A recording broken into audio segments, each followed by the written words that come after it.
M Satish, ಮಹಿಳಾ ಮತ್ತು ಮಕ್ಕಳ ಕಲ್ಯಾಣ. ಮಾನ್ಯ ಸಭಾಪತಿಯವರೇ, ನನ್ನ ಚುಕ್ಕೆ ಗುರುತಿನ ಪ್ರಶ್ನೆ 881 honourable minister for child and women and child development and empowerment of differently abled and senior citizens. ಸಚಿವರು ಸಭಾಪತಿಗಳ ಉತ್ತರವನ್ನು ಒದಗಿಸಲಾಗಿದೆ. ಸಭಾಪತಿಯವರೇ, ನನ್ನ ಪ್ರಶ್ನೆ ಈ ಪರ್ಸನ್ಸ್ ವಿತ್ ಡಿಸಬಿಲಿಟೀಸಿಗೆ ಹೆಲ್ತ್ ಇನ್ಶೂರೆನ್ಸ್ ಸ್ಕೀಮ್ಸ್ ಏನೇನಿದೆ ಸರ್ಕಾರ ಕಡೆಯಿಂದ ಅಂತ ಕೇಳಿದ್ದೆ. ಉತ್ತರ ಬಂದಿದೆ. ಹೆಲ್ತ್ ರಿಲೇಟೆಡ್ ಸ್ಕೀಮ್ಸಲ್ಲಿ ನಿರಾಮಯ ಆರೋಗ್ಯ ವಿಮಾ ಯೋಜನೆ ಅಲ್ಲಿದೆ ಒಂದು ಸೆಂಟ್ರಲ್ ಗೌರ್ಮೆಂಟ್ ಸ್ಕೀಮ್. ನನ್ನ ಮಾಹಿತಿ ಪ್ರಕಾರ ಇನ್ನೊಂದು ಸೆಂಟ್ರಲ್ ಗೌರ್ಮೆಂಟ್ ಸ್ಕೀಮ್ ಇದೆ, ಸ್ವಾವಲಂಬನ್ ಹೆಲ್ತ್ ಇನ್ಶೂರೆನ್ಸ್ ಸ್ಕೀಮ್ ಅಂತ. ಅದರಲ್ಲಿ ಸ್ವಲ್ಪ ಕನ್ಫ್ಯೂಷನ್ ಇದೆ. ಸ್ವಲ್ಪ ಸಚಿವರು ಅದಕ್ಕೆ ಕ್ಲಾರಿಫಿಕೇಷನ್ ಕೊಟ್ಟರೆ ಚೆನ್ನಾಗಿರ್ತದೆ. ಆಮೇಲೆ ಇನ್ನೇನೇನು ಹೆಲ್ತ್ ರಿಲೇಟೆಡ್ ಸ್ಕೀಮ್ಸಲ್ಲಿ ಏನು ಮಾಡ್ತೀರಾ ಅಂತ ಕೇಳಿದೆ. Corrective surgery scheme for persons with disabilities, ಆಮೇಲೆ ಕಾಕ್ಲಿಯರ್ ಇಂಪ್ಲಾಂಟ್ ಸ್ಕೀಮ್ ಅಂತ ಅದು ಕೂಡ ಇದೆ ಅಂತೆ.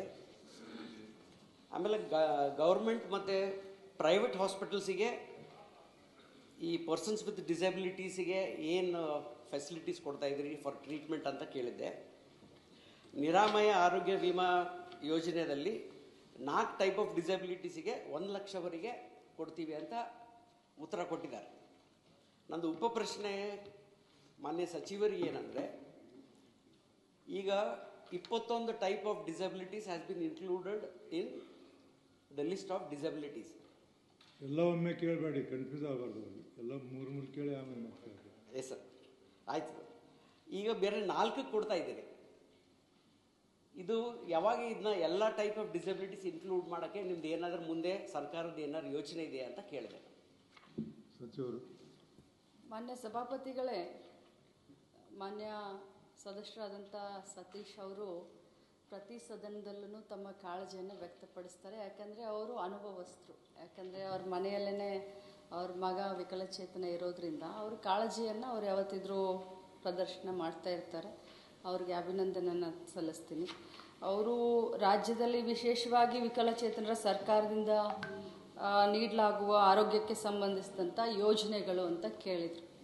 2 ಯೋಜನೆಗಳಿದೆ ಸಭಾಪತಿಗಳೇ. ಒಂದು ಅಂಗವಿಕಲತಾ ನಿವಾರಣಾ ವೈದ್ಯಕೀಯ ಪರಿಹಾರ ನಿಧಿ ಯೋಜನೆ ಅಂತ ಒಂದು, ಇನ್ನೊಂದು ನಿರಾಮಯ ಆರೋಗ್ಯ ವಿಮಾ ಯೋಜನೆ ಅಂತ. ಮಾನ್ಯ ಸದಸ್ಯರು, ಕೇಂದ್ರ ಸರ್ಕಾರದಿಂದ ಏನು ನಮಗೆ ಇದು ನಿರಾಮಯ ಆರೋಗ್ಯ ವಿಮಾ ಯೋಜನೆ ಇದೆ, ಅದರಲ್ಲಿ ಈಗ 4 ವಿಧದ ಅಂಗವಿಕಲರಿಗೆ ಅದನ್ನು ಯೋಜನೆಯ ಲಾಭವನ್ನು ನಾವು ಕೊಡ್ತಾ ಇದ್ದೀವಿ. ಅದನ್ನು ತಾವು ಈಗಾಗಲೇ ನನ್ನ ಉತ್ತರದಲ್ಲಿದೆ, ತಾವು ಕೂಡ ಅದನ್ನು ಓದಿ ಹೇಳಿದ್ದೀರಾ. ಇನ್ನು ತಾವು ನನಗೆ ಕೇಳಿದಂಥ ವಿಶೇಷವಾದಂಥ ಪ್ರಶ್ನೆ ಏನು ಅಂತಂದರೆ, ಜೀವನ ನಿರ್ವಹಣೆಗೂ ಏನು ಕಷ್ಟಪಡುತ್ತಾ ಇರುವಂಥ ಅಂಗವಿಕಲರಿಗೆ ಸರ್ಕಾರವು ಕನಿಷ್ಠ ಉಚಿತ ಆರೋಗ್ಯ ವಿಮೆ ನೀಡಲು ಏನು ಕ್ರಮ ತೆಗೆದುಕೊಂಡಿದೆ ಅಂತ. ಇದನ್ನು ನಾನು ಮೊನ್ನೆ ಬಜೆಟ್ ಮೀಟಿಂಗ್ ಇದ್ದಂಥ ಸಂದರ್ಭದಲ್ಲಿ ನಾನು ಮಾನ್ಯ ಮುಖ್ಯಮಂತ್ರಿಗಳ ಗಮನಕ್ಕೆ ನಾನು ಈ ವಿಚಾರವನ್ನು ತೆಗೆದುಕೊಂಡು ಬಂದಿದ್ದೀನಿ. ಆದಷ್ಟು ಬೇಗ ಒಂದು ಮೀಟಿಂಗನ್ನು ನಮ್ಮ ಇಲಾಖೆ ಮತ್ತು ಆರೋಗ್ಯ ಮತ್ತು ಕುಟುಂಬ ಕಲ್ಯಾಣ ಇಲಾಖೆ ಕೂಡ ಇದರಲ್ಲಿ ಇನ್ವಾಲ್ವ್ಮೆಂಟ್ ಇರುತ್ತೆ. ಸೊ ಮಾನ್ಯ ಸದಸ್ಯರಿಗೆ ಹೇಳಲಿಕ್ಕೆ ಬಯಸ್ತೇನೆ, ತಮ್ಮ ಕಾಳಜಿ ಎಷ್ಟಿದೆಯೋ ಅಷ್ಟು ನಮಗೂ ಕೂಡ ಕಾಳಜಿ ಇದೆ, ಸರ್ಕಾರಕ್ಕೂ ಕಾಳಜಿ ಇದೆ. ಆ ಒಂದು ಯೋಜನೆಯನ್ನು ಇನ್ನೂ ವಿಸ್ತಾರವಾಗಿ ಇನ್ನೂ ಅಂಗವಿಕಲರಿಗೆ ಮುಟ್ಟುವ ರೀತಿಯಾಗಿ ಏನು 4 ವಿವಿಧ ಕಾಯಿಲೆಗಳನ್ನು ಬಿಟ್ಟು ಇನ್ನುಳಿದ 21 ಕಾಯಿಲೆಗಳನ್ನು ಐಡೆಂಟಿಫೈ ಮಾಡಿದ್ದಾರೆ ಅಂಗವಿಕಲರ ಒಂದು ಇದರಲ್ಲಿ, ಅವ್ರಿಗೂ ಕೂಡ ಅನ್ವಯಿಸುವಂತೆ ನಾನು ಮಾನ್ಯ ಮುಖ್ಯಮಂತ್ರಿಗಳ ಹತ್ರ ಆದಷ್ಟು ಶೀಘ್ರದಲ್ಲಿ ನಾವು ಮತ್ತು ಕುಟುಂಬ ಕಲ್ಯಾಣ ಮಂತ್ರಿಗಳು, ಆರೋಗ್ಯ ಮಂತ್ರಿಗಳನ್ನು ಒಳಗೊಂಡು ಮೀಟಿಂಗನ್ನು ಮಾಡಿ, ಆದ ನಂತರ ತಮ್ಮನ್ನು ಕೂಡ ಕರೆದು ಒಂದು ಮೀಟಿಂಗನ್ನು ಮಾಡಿ ಮುಂದೆ ಯಾವ ರೀತಿ ಕ್ರಮ ತೆಗೆದುಕೊಳ್ಬೇಕು ಅದಕ್ಕೆ ನಾವು ಅನುವು ಮಾಡ್ತೀವಿ. ನಂದು ಇನ್ನೂ ಒಂದು ಚಿಕ್ಕ ಉಪಪ್ರಶ್ನೆ ಇದೆ ಮಾನ್ಯ ಸಭಾಪತಿಯವರೇ. ಅದಕ್ಕಿಂತ ಮುಂಚೆ ನಾನು ನಮ್ಮ ಮಾನ್ಯ ಮುಖ್ಯಮಂತ್ರಿಯವರಿಗೆ ಮತ್ತು ಸನ್ಮಾನ್ಯ ಸಚಿವರಿಗೆ ನಾನು ಅಭಿನಂದನೆ ತಿಳಿಸ್ಬೇಕಂತಿದ್ದೀನಿ. ಕೇರ್ ಗಿವರ್ಗೆ ನೀವು ಜಾನ್ವರಿ 2025ಇಂದ ನೀವು 1000 ರೂಪೀಸ್ ಕೊಡ್ತಾ ಇದ್ದೀರಿ. ಈಗ 2000 ಇದು ನಂದು ಪರ್ಸ್ನಲಿ ಮತ್ತು ನಾನು ಪೇರೆಂಟ್ಸ್ ಆಫ್ ಆಲ್ ಡಿಸೇಬಲ್ಡ್ ಚಿಲ್ಡ್ರನ್ನಿಂದ ನಿಮಗೆ ಧನ್ಯವಾದ ಹೇಳ್ಬೇಕಂತಿದ್ದೀನಿ ನಾನು. ಇದಕ್ಕಂದರೆ ಇದು first time in the country, ನನಗೆ ಮಾಹಿತಿ ಇರೋ ಪ್ರಕಾರ first time in the country you are recognizing a group of parents who have disabled children. ಅದಕ್ಕೆ ನಿಮಗೆ ಭಾಳ ಅಭಿನಂದನೆಗಳು ಸಲ್ಲಿಸ್ತಾ ಇದ್ದೀನಿ. ಬಟ್ ಅದರಲ್ಲಿ ಬೇರೆ 1,000 ಕೊಟ್ಟಿದ್ದೀರಿ ಟು ಸ್ಟಾರ್ಟ್ ವಿತ್. ಸ್ವಲ್ಪ ದಯವಿಟ್ಟು ಅದನ್ನ ಜಾಸ್ತಿ ಮಾಡಿ ಅಂತ ನಾನು ನಿಮಗೆ ಕೇಳ್ತಾ ಇದ್ದೀನಿ. ಕೊನೆಯದಾಗ ನನ್ನದು ಉಪ ಪ್ರಶ್ನೆ ಸಚಿವರೇ, ಒಂದು ಸಣ್ಣ ಸಜೆಷನ್ ಇದೆ, ಸಲಹೆ ಇದೆ.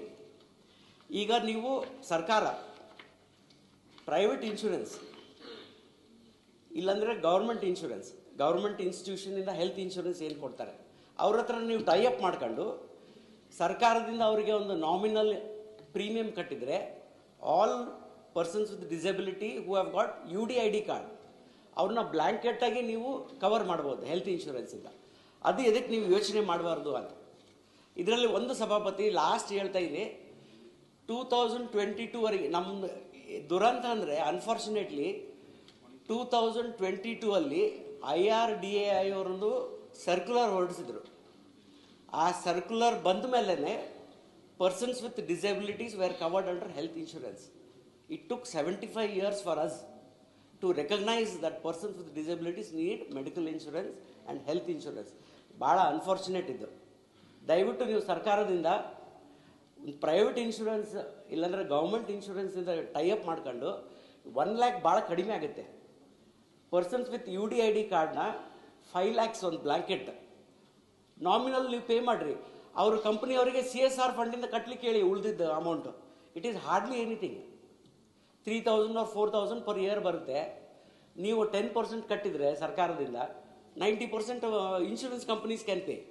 ಇದೊಂದು ಸ್ವಲ್ಪ ದಯವಿಟ್ಟು ನೀವು ಅದನ್ನ ಗಮನ ಕೊಟ್ಟು ಇಂಪ್ಲಿಮೆಂಟ್ ಮಾಡೋಕ್ಕೆ ಸ್ವಲ್ಪ ದಯವಿಟ್ಟು ಯೋಚನೆ ಮಾಡಿ. ನೋಡಿ, ನಿಮ್ಮನ್ನ ಅಪ್ರಿಷಿಯೇಟ್ ಮಾಡ್ಯಾರ ಅವರು, ನಿಮ್ಮನ್ನ ಅಪ್ರಿಷಿಯೇಟ್ ಮಾಡ್ಯಾರ ನೋಡ್ರಿ ಹಿಂದೆ ಹೇಳಿ. ಅವರಿಗೆ ಧನ್ಯವಾದವನ್ನು ಹೇಳ್ತಾ, ಮಾನ್ಯ ಸಭಾಪತಿಗಳೇ, ನಮ್ಮ ರಾಜ್ಯದಲ್ಲಿ ಏನು ಬಡತನ ರೇಖೆಗಿಂತ ಕೆಳಗಿನ ವಿಕಲಚೇತನರಿದ್ದಾರೆ ಅವರೆಲ್ಲ ಈ ವಿಮೆ ಸೌಲಭ್ಯಕ್ಕೆ ಅರ್ಹ ಆಗಿದ್ದಾರೆ. ಪ್ರಥಮ ಬಾರಿಗೆ ನಾವು ನಮ್ಮ ರಾಜ್ಯದಲ್ಲಿ ಈ ಒಂದು ಅಂಗವಿಕಲರಿಗೆ, ವಿಕಲಚೇತನರಿಗೆ 250 ರೂಪಾಯಿ ಅಂದರೆ ವರ್ಷಕ್ಕೆ ಅವ್ರಿಗೆ ವಿಮೆ ಹಣವನ್ನು ನಾವೇ ಕಟ್ಟಿ ಸರ್ಕಾರದಿಂದ 1 ವರ್ಷಕ್ಕೆ 1 ಲಕ್ಷ ರೂಪಾಯಿಯೇ ಅವರು ಸೌಲಭ್ಯವನ್ನು ಪಡೆದುಕೊಳ್ಬೋದು. ಪ್ರತಿ ವರ್ಷ ಕೂಡ ಫಸ್ಟ್ ಟೈಮ್ ಸರ್ಕಾರ 250 ರೂಪಾಯಿ ಕಟ್ಟುತ್ತೆ BPL ಕಾರ್ಡ್ ಹೋಲ್ಡರ್ಸ್ಗೆ. ಯಾರು ವಿಕಲಚೇತನರಿದ್ದಾರೆ ಅವರು ಪ್ರತಿ ವರ್ಷವೂ 1 ಲಕ್ಷ ವಿಮೆಯ ಹಣವನ್ನು ಅವರು ಉಪಯೋಗ ಮಾಡ್ಕೊಳ್ಬೇಕು. ನೆಕ್ಸ್ಟ್ ಇಯರ್ಗೆ 50 ರೂಪಾಯಿ ಅವರೇ ಕಟ್ಟಿ ಅದನ್ನು ರಿನ್ಯೂ ಮಾಡಿಕೊಳ್ಬೇಕು ಅನ್ನುವಂಥ ಒಂದು ಇದಿದೆ. ಅದೇ ರೀತಿ APL ಕಾರ್ಡ್ ಹೋಲ್ಡರ್ಸ್ಗೆ ಮತ್ತು ಬೇರೆ ವಿಕಲಚೇತನರಿಗೆ 1 ವರ್ಷಕ್ಕೆ 500 ರೂಪಾಯಿ ಅವರೇ ಸ್ವಂತ ಹಣವನ್ನು ವಿಮೆಯಲ್ಲಿ